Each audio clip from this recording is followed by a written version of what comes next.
reprendre le contrôle de ses finances, une mission qui peut parfois sembler impossible.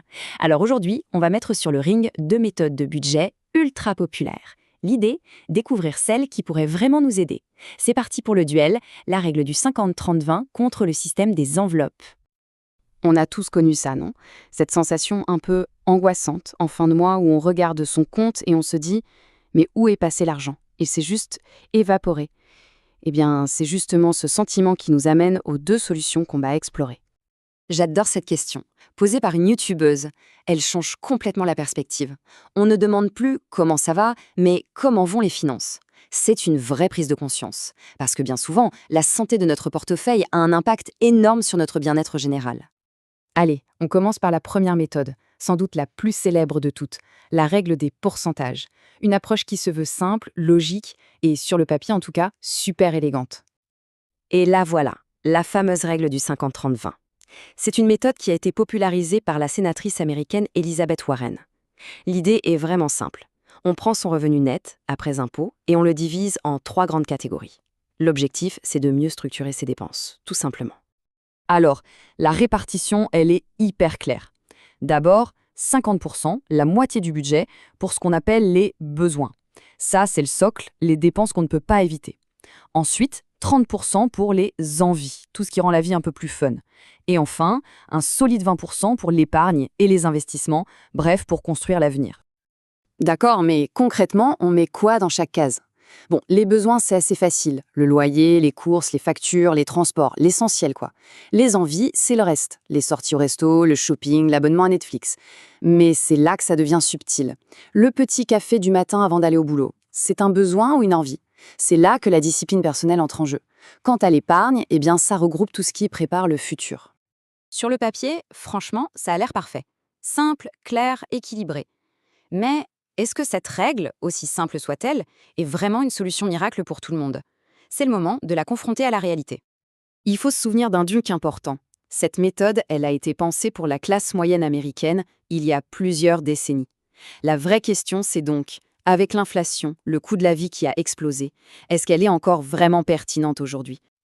Regardons les chiffres pour que ce soit plus parlant. Prenons le revenu médian en France, soit environ 2028 € net.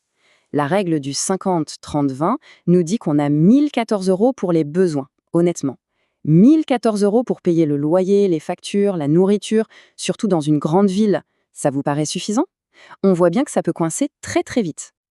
En réalité, ce modèle unique est souvent inadapté. Pour les bas salaires, les besoins peuvent facilement dépasser les 50%. Pour les hauts revenus, le danger, c'est l'inflation du style de vie. Et puis, si on habite dans une ville chère, si on a des enfants ou un gros crédit à rembourser, on voit tout de suite que la règle atteint ses limites.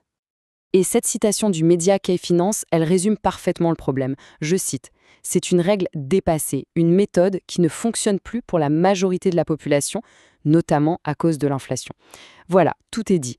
Le cadre est devenu trop rigide. Pour le monde d'aujourd'hui, Bon, alors on fait quoi? On passe à une approche radicalement différente. Si la première méthode était abstraite, mathématique, la seconde est concrète, presque artisanale. Bienvenue dans le monde de la méthode des enveloppes. le principe est d'une simplicité désarmante. Un début de mois, on retire son budget pour les dépenses variables, en espèces. Oui, en cash. Et cet argent, on le répartit dans des enveloppes physiques, avec une étiquette sur chacune. Courses, sorties, shopping, etc. Le budget n'est plus un chiffre abstrait sur une application. Il est là, tangible, dans nos mains. Le processus est très structuré. D'abord, on analyse ses revenus et ses dépenses. On crée ses catégories. On fixe un budget pour chacune. Puis, on retire l'argent et on remplit les enveloppes. Et une fois que c'est fait, la règle d'or s'applique. On ne dépense que l'argent qui se trouve dans l'enveloppe correspondante. La discipline est au cœur du système. Et voici le point crucial, ce qui fait toute la force psychologique de cette méthode. Quand l'enveloppe est vide, la dépense s'arrête. Point. C'est aussi simple et, on peut le dire, aussi brutal que ça. Impossible d'être à découvert quand on paye en liquide. Et apparemment, ça a un impact émotionnel très fort. Ce témoignage le montre bien. Il y a une énorme satisfaction personnelle à avoir concrètement l'argent qu'on arrive à mettre de côté. C'est une fierté, un vrai sentiment de contrôle retrouvé. Mais attention, il y a un revers à la médaille. Et il faut en être conscient. Socialement, ça peut devenir un peu compliqué. On risque de devenir la personne pénible au restaurant qui refuse de diviser l'addition à parts égales parce que chaque centime est compté. C'est un aspect à ne pas sous-estimer. Mais les résultats peuvent être spectaculaires. Regardez ce chiffre, 780 €. C'est la somme qu'Elisa, la youtubeuse du début, a réussi à économiser en un an. Et ça, c'était juste dans son enveloppe voyage. C'est l'illustration parfaite de la puissance des petites sommes qui, accumulées, permettent de réaliser de grands projets. Alors, au final, comment on choisit ? On vient d'explorer deux approches qui sont aux antipodes l'une de l'autre. Le choix ne se résume pas à un simple calcul, c'est bien plus une question de philosophie personnelle. D'un côté, on a une planification stratégique, basée sur des pourcentages. C'est l'idéal pour les esprits qui aiment les tableurs, l'automatisation et la flexibilité. De l'autre, on a une discipline plus tactique, qui repose sur le concret, sur le cash. C'est parfait pour celles et ceux qui ont besoin de limites physiques claires pour s'y tenir. On peut résumer ça comme ça.